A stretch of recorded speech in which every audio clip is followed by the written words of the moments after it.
이제 들어보시면 아시겠지만은 원불교의 최종적인 목표가 물론 이제 종교적인 평화고 또 낙원이고 천국이고 불국토지만은 이 지상에서 일어나고 있는 모든 문제에 대해서 원불교는 정의로 대응하라고 이렇게 나와 있습니다. 그래서 오늘 제대로 불러주셨다라는 생각이 들어가지고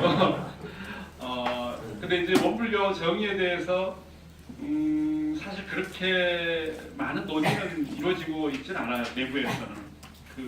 이제 이게 아까 김대식 교수님처럼 이 종교는 이론이 아니고 행위라고 보기 때문에 아마 원불교는 이미 그 자체로서 아마 그렇게 형성되어 있지 않나 이런 생각이 들고, 물론 이제 오늘날 원불교도 많은 문제점을 안고 있습니다. 그렇지만은 아직은 좀 뭐랄까 형성 과정에 있기 때문에 여전히 원불교야말로 좀 정의에 대한 문제에 있어서는 앞으로도 더 이 방향으로 가야 되지 않을까 하는 그런 생각을 좀 많이 하게 돼요. 근데 이제 36쪽을 보시면은 이 원불교 교의 자체가 아까 말씀드린 것처럼 정의입니다. 제가 최근에 이제 사드 반대 운동을 하러 다니는데요. 물론 이 자리에 앉아 계신 분들 가운데는 사드를 찬성하시는 분도 있을 겁니다. 저는 뭐 다 이해합니다. 그 부분에 대해서는. 이 하나의 견해의 차이고 또 궁극적으로는 다 통한다고 봐요. 그 궁극적인 거는 결국 한반도의 평화와 또 세계 평화를 원하시기 때문에 방법은 다르지만은 아무튼 사드를 보는 관점도 좀 다를 수 있다고 생각합니다. 근데 저는 일단 이 원불교 교의의 바탕에서 제가 그야말로 정의적인 관점에서 이 사드 반대 운동에 참여하고 있습니다. 물론 북한에 대해서도 상당히 정오심을 안 가지려고 합니다만은 북한의 행위에 대해서 굉장히 참 뭐랄까 비판을 또 하고, 또 미국이 그야말로 무기를 팔아먹는 것에 대해서도 많은 비판을 하고, 양비론이 아니라 궁극적으로 잘못된 것에 대해서는 분명히 파사 현장의 입장에서 말씀을 드리고요.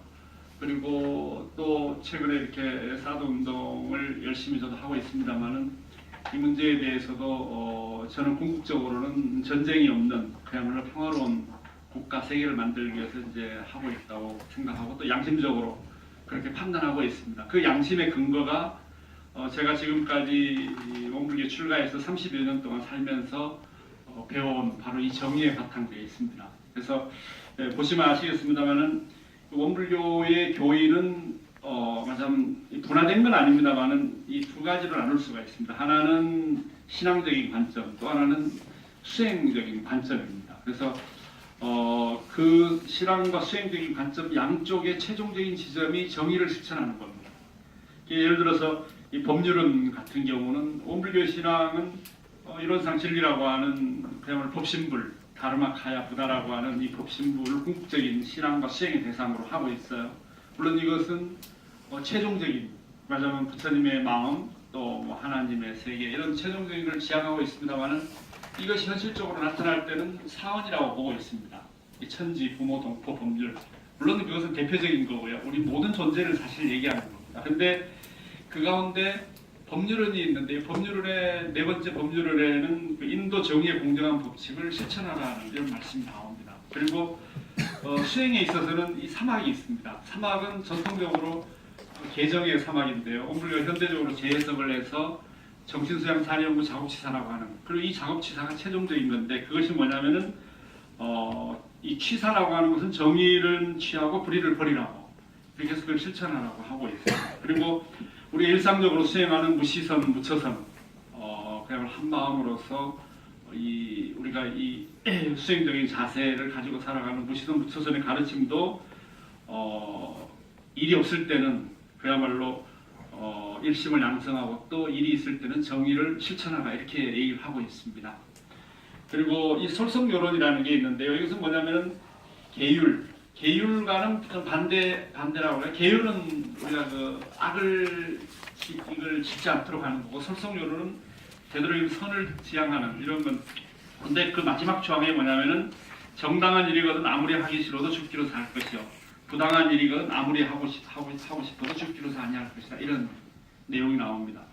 아무튼 이런 최종적인 원불교 신앙과 수행에 있어서 최종적인 지점에 있어서는 반드시 정의 문제가 나오거든요. 근데 이게 이제 개인적으로는 이 원불교에서는 물론 개인이 짓는 업, 개인적인 업이 있고요. 그다음 이제 공업이 있습니다. 사회가 함께 지어가는 이 양자는 분리되어 있지 않습니다. 근데 이 양쪽의 그 업, 이 카르마라고 하는 것은 결국은 사회적 정의를 통해서 해소될 수 있다라고 보는 거죠. 개인이 아무리 정의를 외쳐도 사회적 정의가 없으면은 그 말하자면 개인의 정의는 정당하지 못하고 또 이 사회적 정의를 해소하지 못하면 개인적 정의도 무의미하다라고 하는 걸 의미하거든요. 그러니까 원불교가 왜 이런 교의를 형성했는가 이제 100년밖에 안 됐는데 저는 그 이유가 이제 원불교야말로 그 인게이지드 부디즘 참여 불교이기 때문에 그렇다고 봅니다. 이제 원불교 성격을 규정짓는 뭐 제 나름대로의 논리입니다. 이건 뭐 제가 만들어낸 하나의 원불교에 대한 정체성의 문제인데요. 이 불법승 삼보, 불보 그 다음에 승보, 법보, 승보 이것을 현대화했다고 생각합니다. 그래서 기존의 불상이 아니고 부처님의 마음, 뭐 진리적인 세계를 상징화한 이론상 그리고 모든 종교의 교의를 통합 활용하라고 하는 이 불보에 대한 어떤 새로운 법보에 대한 새로운 해석이죠. 그리고 독자적인 경전 체계도 가지고 있고 그리고 마지막으로 중요한 이 인게이지드 부디즘에서 제가 생각할 때는 이 승보. 그러니까 기존에는 우리가 하나의 그 공간적으로나 시간적으로 이렇게 확립되어 있는 승가가 하나의 그 사회의 그 뭐랄까 정화의 하나의 그 중요한 요인이 됐습니다만 제가 생각할 때는 이 사회 전체를 승가화시키는 사회 전체를 정화시키는 이런 역할에 원불교의 그 핵심적 교의가 놓여 있다고 생각을 합니다. 그래서 그런 것을 이제 37페이지 쭉 제가 드린 말씀에 나와 있고요.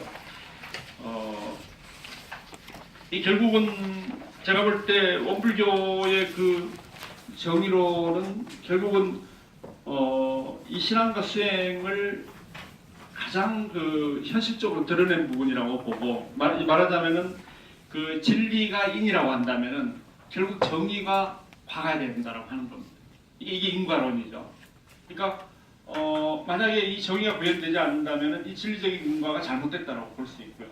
만약에 정의가 구현된다라면은 이 진리적인 인과가 인이라고 하는 것은 바르게 이루어져 있다 이렇게 볼 수 있는 건데요. 결국은 이 정의 원불교에서 말하는 정의는 진리적인 하나의 그 실천이라고 볼 수 있습니다. 그래서 그게 이제 30페이지 이렇게 볼 수 있고요. 근데 과연 그러면은 원불교 정의론이라고 하는 것이 오늘날 무슨 의미가 있을까 이런 생각을 해볼 수 있는데요. 아까 말씀드린 제가 이제 사드 반대 운동에 참여하면서 느낀 여러 가지가 있습니다만은 이제 뭐 그거에 대해서 말씀드리려면 오늘 이 시간을 다 차지해야 될 정도로 많은 말씀을 드려야 될 텐데요. 이제 그거는 일단 이제 뭐 다른 기회에 말씀드리기로 하고 이제 40페이지를 보시면은 이제 원불교 정의론은 제가 생각할 때 이제 동서양의 정의론과 어느 정도 이렇게 그 뭐랄까요 완전히 뭐 그것을 수용하고 포용했다라기보다는 아무튼 나름대로 동서양의 정의론을 함께 이렇게 공유하고 있는 부분이 있다라고 생각을 합니다.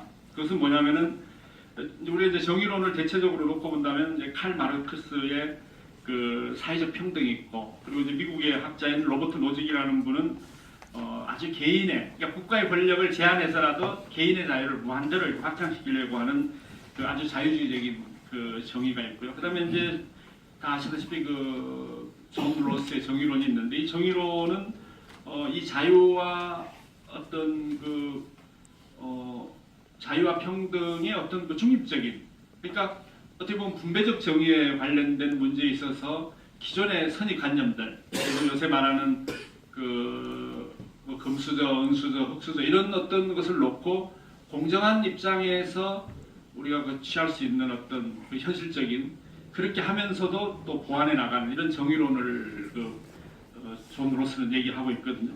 그리고 이제 이 동양 쪽에서는 우리가 정의론을 얘기한다면 역시 맹자의 그 사단, 인의 예지 사단이라고 볼 수 있겠습니다. 특히 맹자야말로 동양 사회에서의 그 정의론 그리고 군자론, 뭐 여러 가지 등등 모든 혁명가들이 사실 제일 따랐던 분이 맹자거든요. 근데 우리가 이제 동양에서 이 정의론을 놓고 본다면 이 맹자의 인의 예지 가운데 인의 말하자면은 사랑이 통하는 어떤 의로움 이렇게 이제 정의를 내릴 수가 있겠죠. 인이 통하는 정의로움.